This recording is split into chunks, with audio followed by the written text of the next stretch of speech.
ایک سوال جو ہے وہ پوچھا گیا ہے، اور یہ سوال اکثر لوگ انجانے میں یہ بات کہہ دیتے ہیں کہ اللہ سبحانہ و تعالی ہر جگہ موجود ہے۔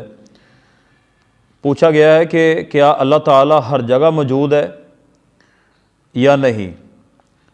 تو اس کا جواب جو ہے الحمدللہ میں قرآن اور احادیث سے انشاءاللہ پیش کروں گا۔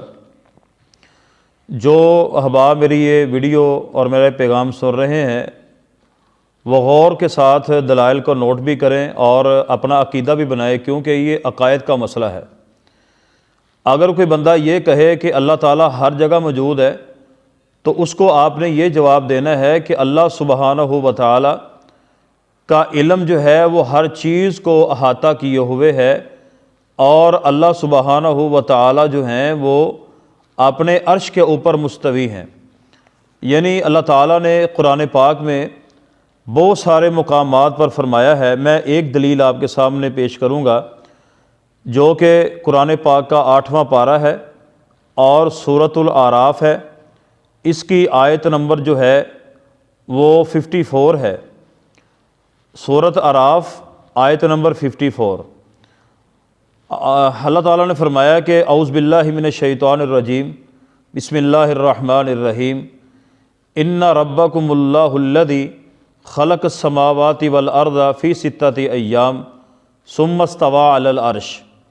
اللہ تعالیٰ نے فرمایا کہ بے شک تمہارا رب وہ ہے کہ الذی خلق السماوات والارض، جس نے آسمانوں اور زمین کو پیدا کیا ہے، فی ستۃ ایام 6 دنوں میں۔ اس کے بعد اللہ تعالیٰ نے فرمایا کہ ثم استوی علی العرش، پھر اللہ تعالیٰ جو ہیں وہ عرش پر مستوی ہو گئے۔ صحیح بخاری کی روایت ہے، سیدہ زینب رضی اللہ تعالی عنہا جو کہ امہات المؤمنین ہیں اور رسول اللہ صلی اللہ علیہ وسلم کے عقد میں ہیں، نکاح میں ہیں، وہ ازواج مطہرات پر یہ فخر کیا کرتی تھیں، فرماتی ہیں کہ آپ کے نکاح جو ہیں وہ آپ کے گھر والوں نے کیے ہیں، میرا جو نکاح ہے وہ اللہ تعالیٰ نے آسمانوں کے اوپر سے کیا ہے۔ تو حضرات گرامی قدر ناظرین اور مستمعین، آپ یہ قرآن پاک سورۃ الاعراف اور یہ صحیح بخاری کی حدیث میں نے آپ کے سامنے اس لیے بیان کی ہے کہ خدا را یہ عقیدہ جو ہے یہ کفرانہ عقیدہ ہے کہ اللہ ہر ایک کے اندر موجود ہے۔ یہ صوفیانہ عقائد ہیں، خدا کے لیے ان عقائد کو چھوڑ دیجئے اور آئیے قرآن اور آئیے حدیث پر اکٹھے ہو جائیے۔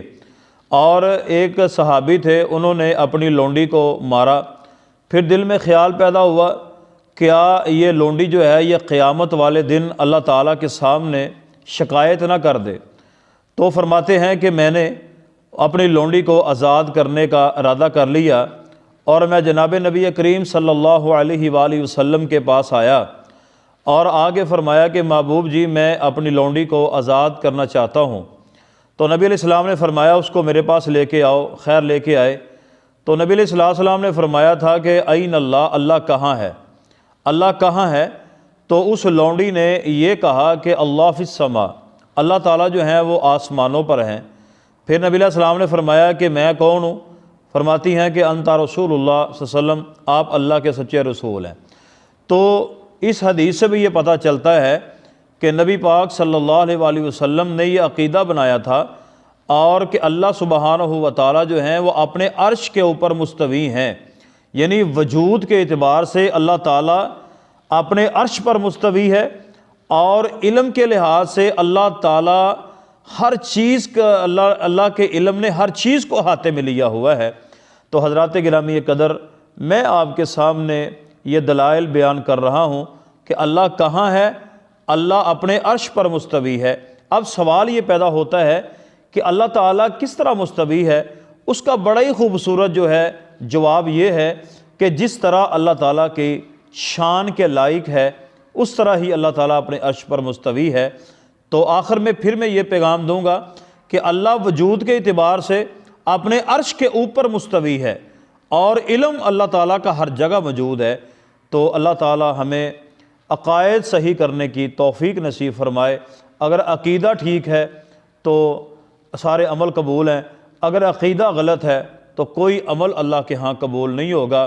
اور عقائد پر ہی کل قیامت کو فیصلہ ہوگا۔ اللہ تعالی ہمیں عمل کی توفیق عطا فرمائے۔